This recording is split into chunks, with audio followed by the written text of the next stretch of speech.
Good afternoon, everyone. This week we are focusing in upon the English colonies, the colonies that would later become the 13 colonies that would eventually, of course, break away from the British Empire and become a new nation. But today we're going to be focusing in upon the colonial period, and we're going to be looking at some of the different colonial regions within colonial North America. We're going to focus a little bit at first upon the Chesapeake. We'll examine some of the class conflicts that the Chesapeake experienced in the late 17th century. We will look at how slavery emerged as the predominant labor system in the southern colonies during this period. We will examine the settling of new colonies in the Carolina region. And we'll also look at the way that the middle colonies, New York and Pennsylvania specifically, how those colonies developed and evolved. So that is kind of what we're going to be talking about today. I'm going to start off by talking a little bit about colonial government in the Chesapeake. In both Chesapeake colonies, so we have two colonies now, Virginia and Maryland. The Crown or the Lord Proprietor, in the case of Maryland, had to share power with the wealthiest and most ambitious colonists who were demanding of their rights as citizens. They refused to pay taxes unless those taxes were authorized by their own elected representatives in a colonial assembly. Governors who defied the local elite faced a lot of obstruction and even rebellion in some cases. For example, in 1635, the Virginia Assembly and Council arrested and shipped back to England a particularly hated governor. And this was in sharp contrast. The fact that power was very decentralized in these colonies was very different from the way the Spanish and the French ran their colonial empires. The Spanish and the French did not allow elected assemblies or individual liberties. Now, of course, the English colonial system restricted power and liberties to white men who owned land. Indentured servants, landless men, all women, and of course, people who were enslaved also, did not have any political or economic power, really. The wealthiest planters really dominated the system of local government. Neither colony had large towns, so the colonists relied upon larger territorial units, the counties, for their local governments. And county courts were places where trials would be held, sentences could be executed, licenses would be issued by the courts, they would establish and maintain the roads, they would collect taxes and supervise the local militia, the courts would conduct elections, and they would be in charge of enforcing legislation that was passed by the colonial assembly.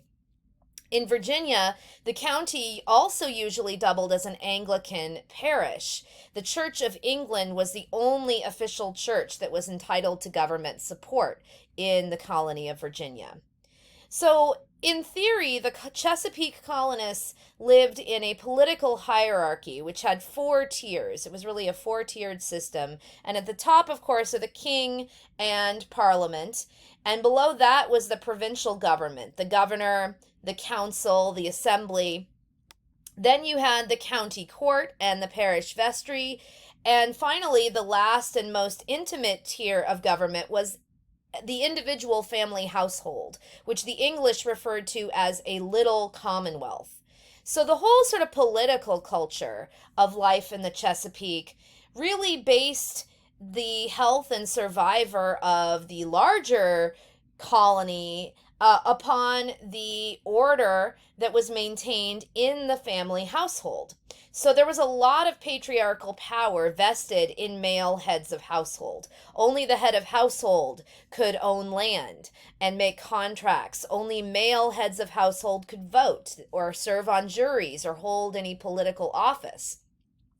The problem, though, that the Chesapeake was encountering was that the Chesapeake had this very skewed sex ratio. There were just a lot more men in the colony than there were women. And so many men never found wives to form family households. And so this made the social volatility of the Chesapeake colonies increase. It deprived the Chesapeake colonies of this stable foundation of little commonwealths. And as we're going to see, this became a real problem as we get later on into the 17th century. After about 1665 or so, hard times came to the Virginia colony, and common farmers, common planters, and the wealthy elite started to come into conflict with each other. So there was a lot of class conflict going on. And ultimately, this results in an episode known as Bacon's Rebellion. So I'm going to explain what happened there.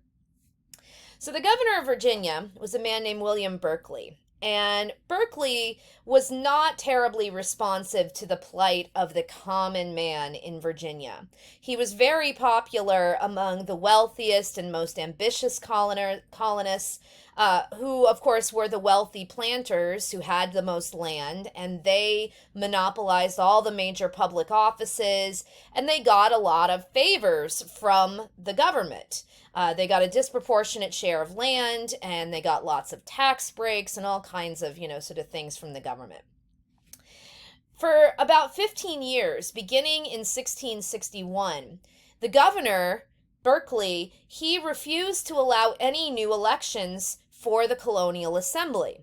And so this meant that the colonial government was effectively dominated for a long period of time by the same wealthy, white, elite men. The colonial assembly passed very heavy taxes to sustain this very expensive colonial government, and that government is really only operating to benefit the elite. After 1665, if you were an indentured servant, it became increasingly difficult to obtain your own farm once your terms of indenture were up, because all of the best lands had already been given away to the favorites and the, cronies of the governor. And so instead, a lot of people had to become tenant farmers. And understandably, they felt very angry and aggrieved by this. They had been promised this land upon the finishing of their indentured servitude, and now they didn't have access to it. So rather than have to pay rent and become a tenant farmer, a lot of these freed indentured servants decided, well, let's just move out to the frontier. Now, of course, the problem with that was that they were violently competing with the Native Americans who were on the frontier. And in 1675, war broke out between the settlers and tribes of the Susquehannock people. The settlers came to the governor and they demanded permission from the governor to basically go out and exterminate all of the Native Americans on the frontier, whether or not they were peaceful or hostile. Governor Berkeley opposed this extremely genocidal proposal, not because he had some sort of fond feeling towards the Native Americans, but because he and his wealthy friends had a very profitable deerskin trade going on with the more peaceful Susquehannock Indians. And so he insisted, instead, what we're going to do is we're going to build a series of forts. We're going to sort of build defenses to the colony. So we're going to construct 9 new forts all along the frontier. How are we going to pay for those forts? Well, we're going to increase taxes on ordinary people. So the colonists are very disgruntled, and they found in a leader in a young man named Nathaniel Bacon. Nathaniel Bacon was very charismatic. He was a very wealthy, prestigious newcomer to the colony. He was actually related to Governor Berkeley by marriage, and Berkeley had given him a seat on the governor's council. But he was very ambitious, and he decided this was the perfect opportunity to sort of take the leadership of this growing discontented class of, poorer settlers and turn against the governor and, further his own ends. So he starts leading indiscriminate attacks on the Native Americans, and this is openly defying the orders of the governor. So in early 1676, Berkeley declares Nathaniel Bacon guilty of treason. This leads Nathaniel Bacon to march his followers against the governor in Jamestown. So in September of 1676, Bacon's men drive the governor and his supporters out of Jamestown, and they burn the settlement to the ground.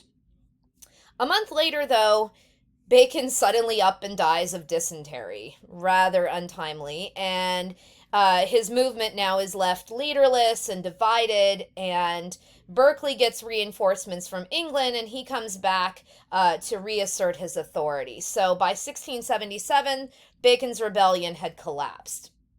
However, back in England, the officials of the crown are not very happy with Berkeley either. They suspected that really Berkeley had been the cause of all of this unrest because he had been pushing the common planters too hard.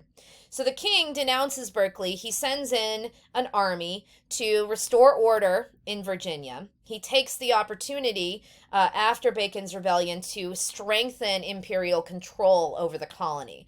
Berkeley gets shipped back to England, where he ends up dying within a year, and Virginia remains under military occupation until 1682. So the elite planters, Berkeley's wealthy friends, they're still there. And they're afraid that the crown is going to try to reassert its power even further in the future. And so they feel compelled to maybe try to pay a little bit more attention to the common planters. They reduce taxes. They recognize that Bacon's approach toward the Native Americans was kind of popular among the white settlers, and they realized that they needed to lead rather than oppose wars against the Native Americans on the frontier. So what they end up doing is kind of uniting the white population of the Virginia colony by providing this convenient external scapegoat, the Native Americans, for all of these internal frustrations and inequalities, all of the class inequalities that are kind of roiling in the colony. They also bring back the headright system by promising each freed indentured servant 50 acres of land. And that, of course, obliges the government to continue to take land from Native Americans. Bacon's rebellion, though, had revealed some really fundamental problems within the Chesapeake colonies. And these problems are centered around class conflict. It seemed increasingly obvious that the indentured servant system is not the most viable way to prevent future rebellions like the one led by Nathaniel Bacon. So you can make a very strong argument that one of the factors that led to the adoption of slavery as a system of labor in the southern English colonies was Bacon's rebellion and the class conflicts that it had revealed within the colonies. And in the wake of that rebellion, the wealthy elites decide they're going to mitigate those class conflicts, and they're going to try to find a new system of labor so there aren't so many indentured servants who can then become disgruntled and maybe rise up against them.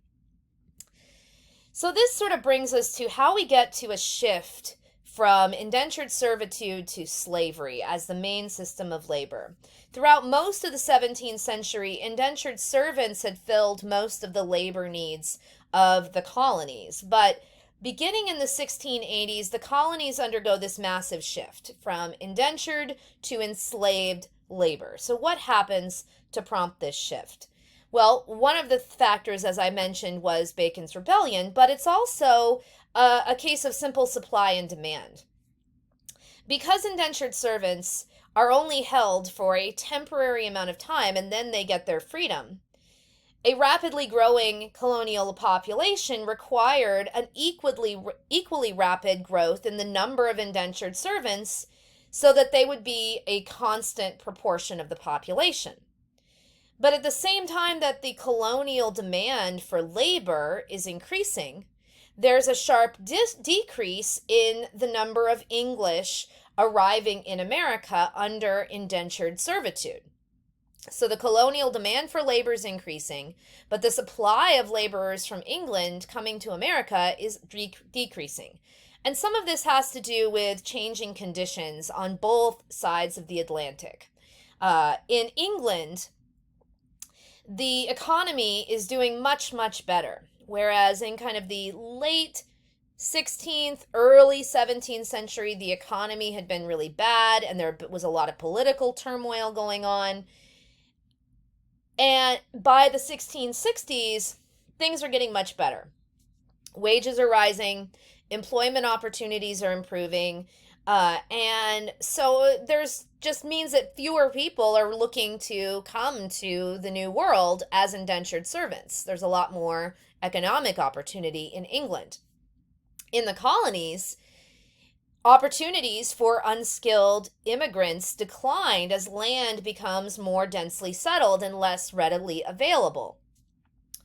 So, in the face of this lack of supply of European servants, Chesapeake landowners are looking elsewhere for some replacement. Who are we going to get to harvest our crops? And the late 17th century, we see not only a decline in the availability of European laborers, we also see an increase in the availability of enslaved people coming from the African continent. The British, by this time, had really come to dominate the enslaved people trade. In 1672, the British established the Royal Africa Company, and in 1713, they get the right to supply the Spanish colonies with enslaved people. So this means the British are dominating now the slave trade. That means that enslaved people from Africa are becoming cheaper, they're more readily available. And there are other reasons that landowners are coming to prefer enslaved people to indentured servants. Enslaved people are held permanently. Women who are enslaved pass their status on to their children. Even though enslaved people cost more to purchase, they are a better long-term investment because of those reasons. And they also offer a more reliable workforce. After Bacon's Rebellion in 1676, the wealthy planters are increasingly concerned about controlling their labor force. Now, of course, both enslaved people and indentured servants ran away, and when they were caught, they were usually punished in some very nasty ways. But because of their skin color, enslaved people from Africa found it much more difficult than indentured servants to escape. So the racial distinction that we see developing here facilitated the enslavement of people of African heritage.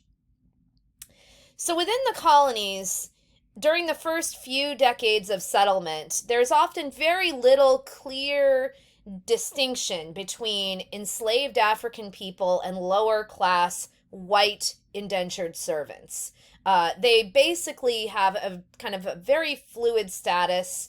They're often subject to the same constraints. They very often lived together, worked together, played together, sometimes slept together, often ran away together. And until the end of the 17th century, enslaved African people were too few in number. The population was too small to really constitute a distinct threat of their own. So racial relations in the early colonial period, in the early 17th century, were much more flexible than they would be by the late 17th and into the 18th and 19th centuries. But there were some important differences in the way that African enslaved people were treated versus white indentured servants. So enslaved African people required more so-called breaking in.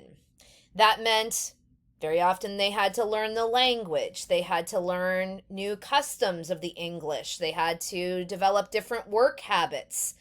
And so, sort of obviously they required a little bit more training, as it were. most enslaved African laborers ended up serving for life rather than for a limited term. So automatically that is an important distinction between enslaved people versus indentured servants. But most importantly, whereas the great majority of people coming from Europe as indentured servants came to America voluntarily, none of the enslaved African people did.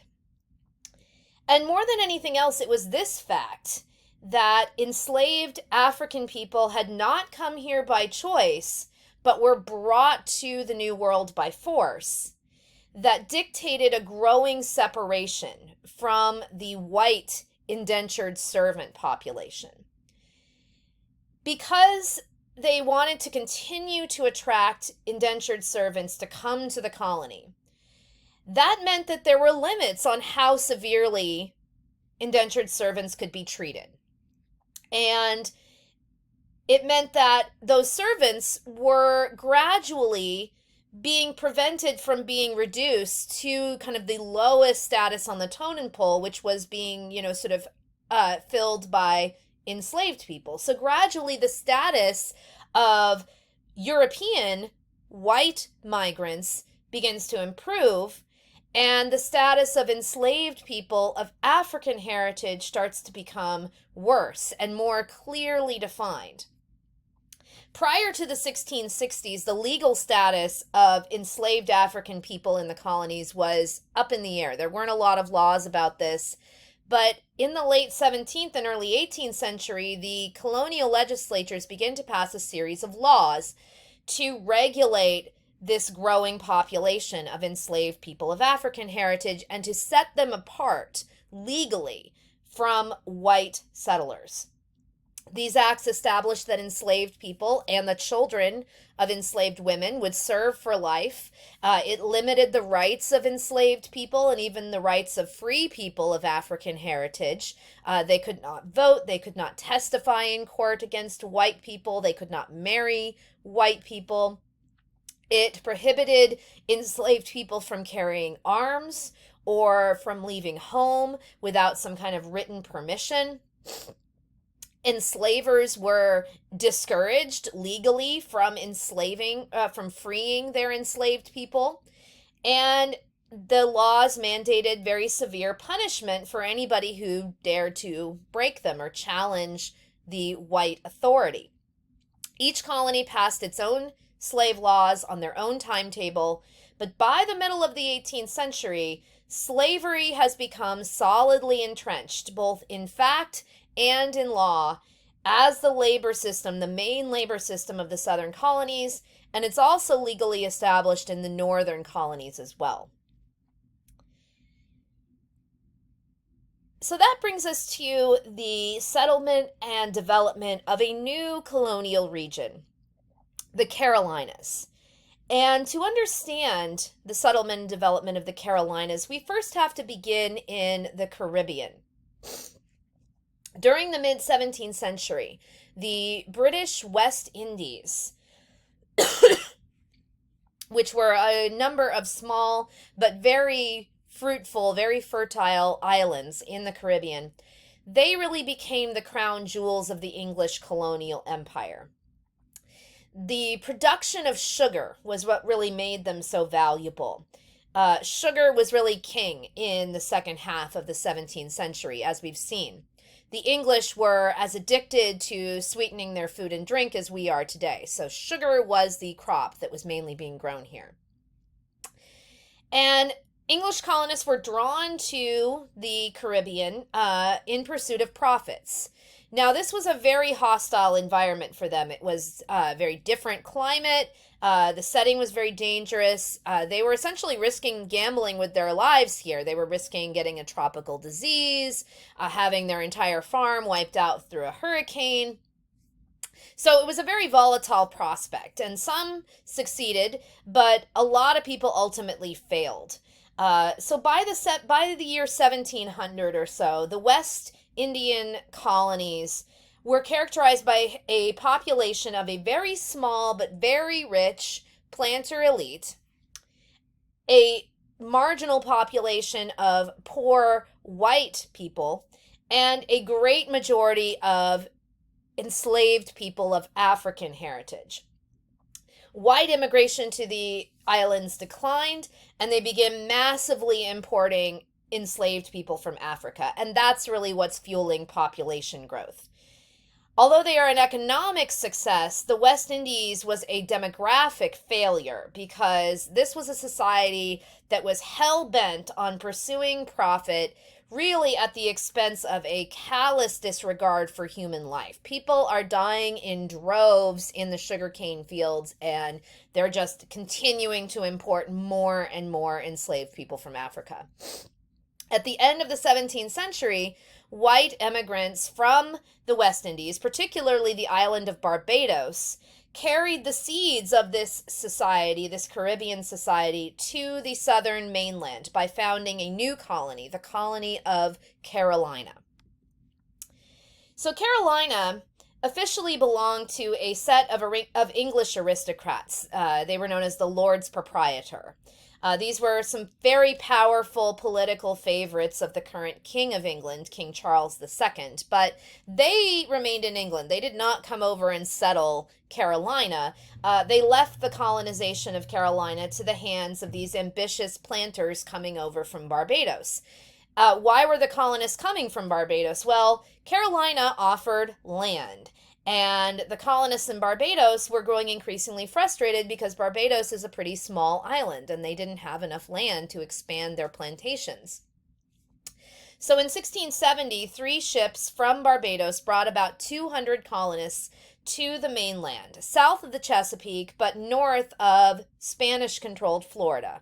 And they founded the colony of Charlestown. Which of course would later become the city of Charleston in 1783. The Lords Proprietor offered a lot of incentives to English settlers. It was supposed to be a religiously tolerant colony, so they allowed people of lots of different faiths in there.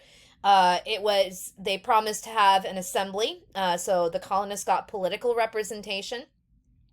They gave out large grants of land, and they promised very low taxes and low rents. So from about 200 colonists in 1670, South Carolina grows to about a population of about 6,600 colonists by 1700. Carolina primarily attracts both wealthy planters and poorer farmers and artisans from the Chesapeake. At least a third of the early colonists in Carolina began as indentured servants. And then, of course, at the end of their terms of service, they got their freedom dues. They got their 100 acres of land from the Lords Proprietor.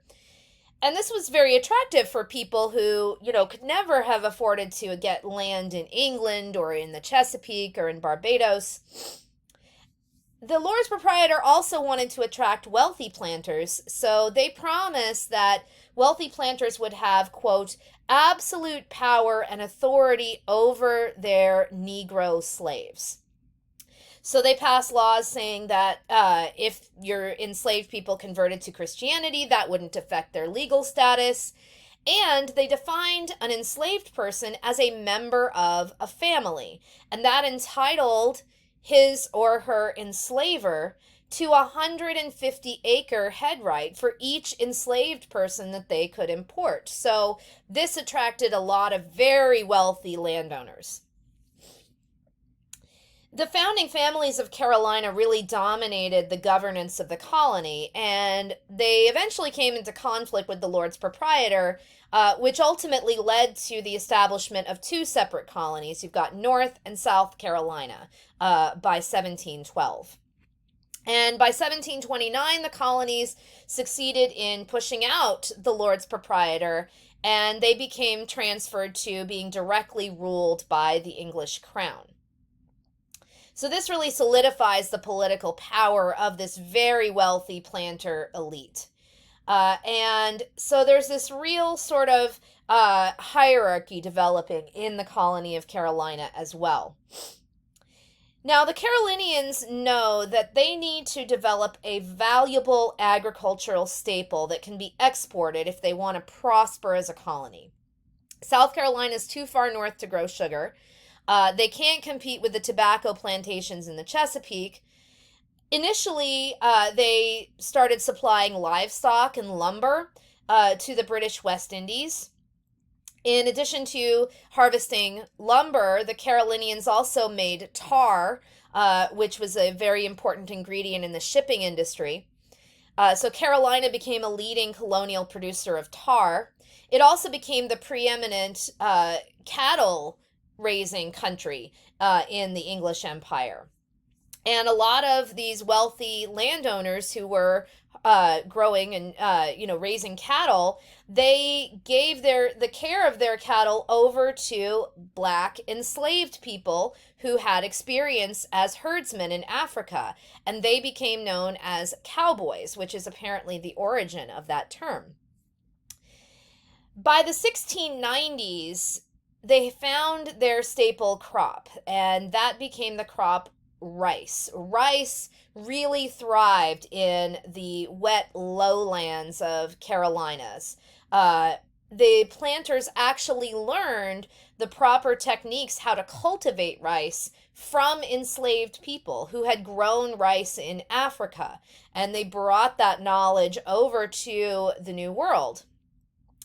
And just like the Chesapeake specialized in tobacco and the West Indies specialized in sugar, Carolina becomes the rice colony.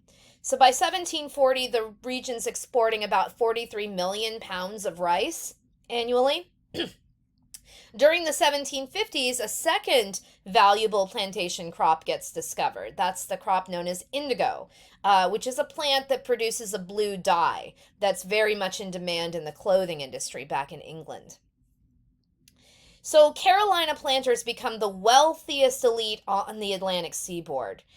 They are very, very wealthy. They are sort of become renowned as these sort of lavish gentlemen leading these very sort of polite, gracious, genteel lifestyles.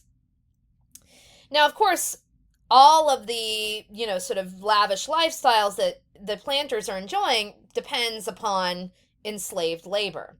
Like sugar, rice generated very big profits, but it also demanded a lot of workers, and workers who can be made to work under very harsh conditions. So as the planters cultivated more rice, they began to import more enslaved people. Rice both paid for and made necessary a large enslaved population. So by 1730, enslaved people of African heritage had started to outnumber the free white colonists in Carolina 2-1. And in some places, this is mainly concentrated in kind of the rice growing district, the low country along the Atlantic coast. In some places, black enslaved people are outnumbering their white enslavers 9-1. And this created a very interesting sort of culture developing there as well. Now, of course, there's a cost for adopting this West Indian slavery system. As was the case with Barbados, enslaved people are bringing over from Africa forms of malaria and yellow fever. So there are diseases.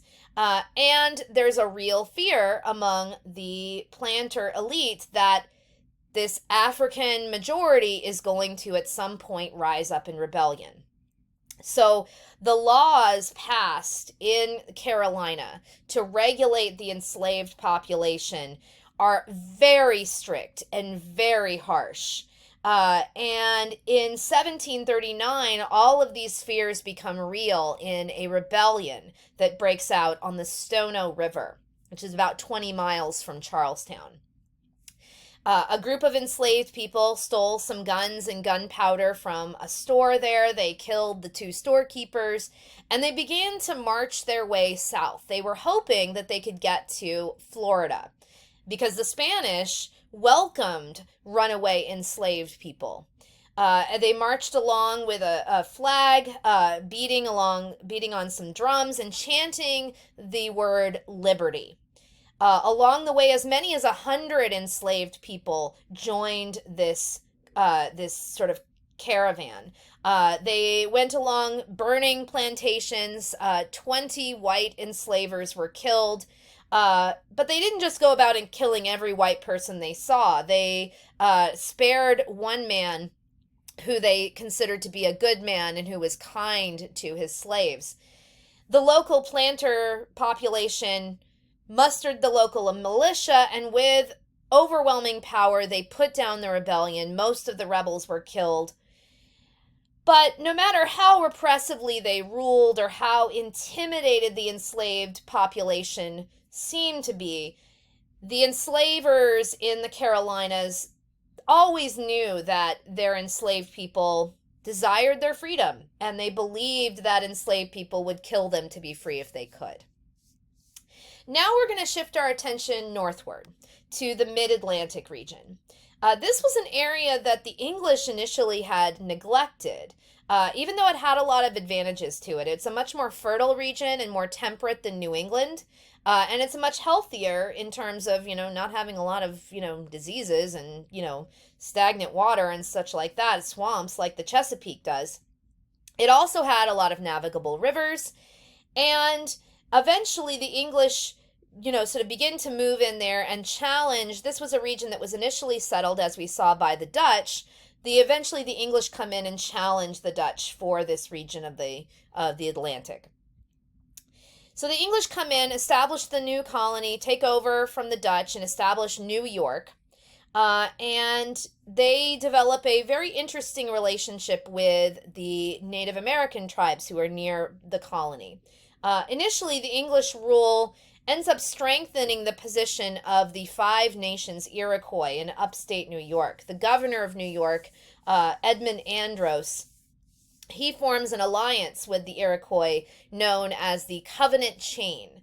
And under this agreement, the Five Nations, but especially the Mohawk and the English, basically work together to collaborate to build their respective power at the expense of weaker Native American tribes. So they, sort of begin to, in the 1680s, the Iroquois begin attacking the French and their Indian allies along the frontier. We heard about, sort of these beaver wars that are going on.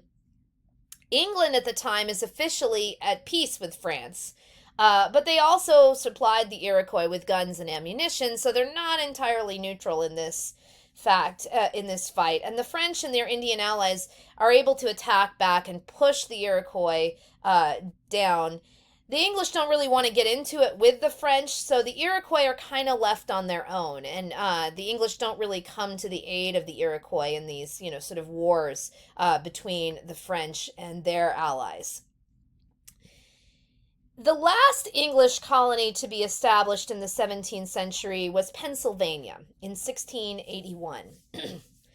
To cancel a debt that he owed to William Penn's father, the King of England agrees to grant William Penn about 45,000 square miles west of the Delaware River to form the colony known as Pennsylvania. Literally, it means Penn's Woods. William Penn was a really interesting figure. He was a member of the English elite. His father had been an admiral. He had a university education. He had a lot of landed estates. And he was, sort of really at the top of the social hierarchy in England. But as a young man, and against the wishes of his father, he had converted to Quakerism, which was a very radical sect of Puritanism that was initially persecuted, but by the 1670s and 1680s had become a little bit more tolerated. So as a wealthy gentleman, William Penn was kind of an unusual Quaker. Most Quakers were merchants or small farmers, and they didn't really sort of like a lot of conspicuous wealth and, exercise of government power. And rich and powerful people generally didn't like the Quakers. So Penn is this sort of very interesting man who kind of straddles two worlds here. Penn wanted to establish his colony. He called it a holy experiment, and he wanted to establish his colony as an example to the nations. So he said that Pennsylvania would have no established church. It would have no tax supported religious establishment, not even for the Quakers. He talked about his colony. He called it a free colony for all mankind that should go hither. So he welcomed both non Quakers and non English people. He promised everybody equal rights, equal opportunities, but he also meant to profit from his colony by selling real estate and collecting taxes. He said, "Though I desire to extend religious freedom, yet I want some recompense for my trouble." So he's also out to make his own, his own fortune here. So, with some money from investors and his own, sort of funds, Penn organized the fastest and most efficient colonization in the 17th century English Empire. In 1682, he brings 23 ships over from England coming to the Delaware River. They carry about 2,000 colonists with all the tools and clothes and provisions and livestock they're going to need. A year later, 20 more ships come over, bringing 2,000 more colonists. By 1686, the population of Pennsylvania was over 8,000. And they found at the place where the Schuylkill and Delaware rivers meet, Penn established a city and capital for his colony that he named Philadelphia, the city of brotherly love. It was designed very well planned. It was designed along a grid system. It had streets. It had spacious parks. It was, sort of this kind of instant city that sprang up. And within a couple of years, there were about 350 houses, 2,500 inhabitants. Like the Puritans of New England, most of the early Pennsylvanians came as freemen. They did not come over as indentured servants. They were kind of middle-class people. Only about a third of the early settlers were indentured. And most were Quakers coming over from England or Ireland or Wales. The colony also attracted a lot of English Anglicans and a lot of people from Germany and from the Netherlands. Most settled as farmers in some of the kind of, rural townships. Some, however, stayed in Philadelphia and they worked as artisans or merchants, where a lot of people ended up prospering. It was really this kind of ideal setting for family farmers. It's a great place to, sort of have a farm. The soil was very fertile, had a pretty long growing season. And so, as was the case with New England, it was predominantly free labor. So that meant that wealth was relatively, equally distributed. So the colonists were hardworking. They had this really great location. There were lots of economic opportunities. They had great timing, right? They had, were able to avoid a lot of the, pitfalls and things that the earlier colonists had fallen into. And they enjoyed a lot of peace with the Native Americans as well. They avoided the sorts of native rebellions that had devastated Virginia and New England and New Mexico for the Spanish.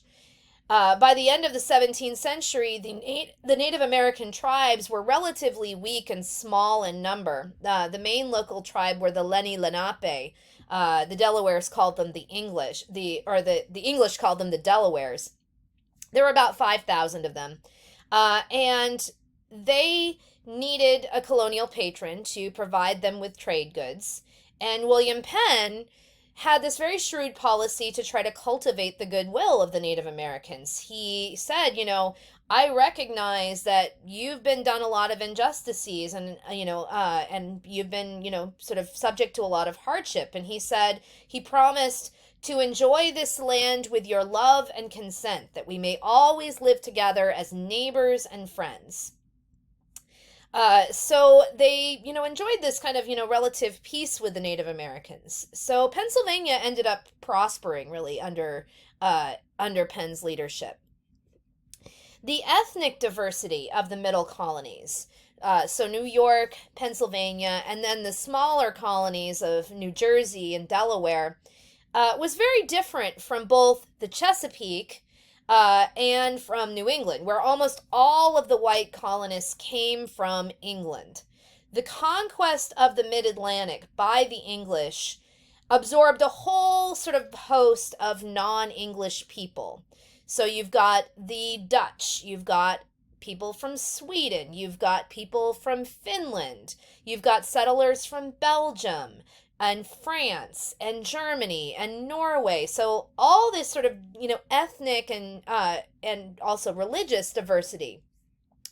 Uh, it continued to attract non-English immigrants, and really the middle colonies became defined by their diversity, by their religious diversity, their ethnic diversity. They were Anglicans, who were mostly English, Presbyterians, who were mostly Scottish or Scotch-Irish, Congregationalists, New England Puritans who had decided to relocate, Quakers, both the English and the Welsh, sort of Reformed Protestants, the Dutch, the Germans, Lutherans, people from Scandinavia, from Germany, and a bunch of smaller religious groups. There were a few people from of Catholic faith, mainly Irish immigrants. There were even some people of Jewish faith who had come over from the Netherlands. And there were enslaved Africans who mostly preserved their traditional beliefs. So there was no single ethnic group or any particular religious denomination that enjoyed a majority in any of the middle colonies. So they kind of defied conventional political wisdom of the time. This was sort of a new kind of society composed of diverse peoples who couldn't really agree to give deference to a shared elite. All of these groups were kind of very openly contentious and distrustful of authorities. And this is sort of summed up in the mid 18th century. One German immigrant said about the colony of Pennsylvania, they have a saying here: Pennsylvania is heaven for farmers, paradise for artisans, and hell for officials and preachers. So that's a little bit about the middle colonies. And so that brings us to what we're going to be looking at for this week, which is really, what does, sort of colonial society come to look like by the 18th century? So for those of you in my on-site course, what should you do before coming to class on September 25th? Well, you should read Chapter 3 in your Going to the Source book. Chapter 3 looks at advertisements for runaway servants and enslaved people in colonial newspapers. And that's the source. Those are the primary sources we're going to be examining for this week. So we're going to be doing that on Wednesday. And then for those of you in my online class, you'll also want to read through Chapter 3 in the Going to the Source book, so that you can, kind of examine some of the sources there. And as always, if you have any questions, please do send me an email or post them in the discussion forum online, and I will see those of you in my on-site class on Wednesday, and I'll see those of you in the online class in the forums. Take care, everybody.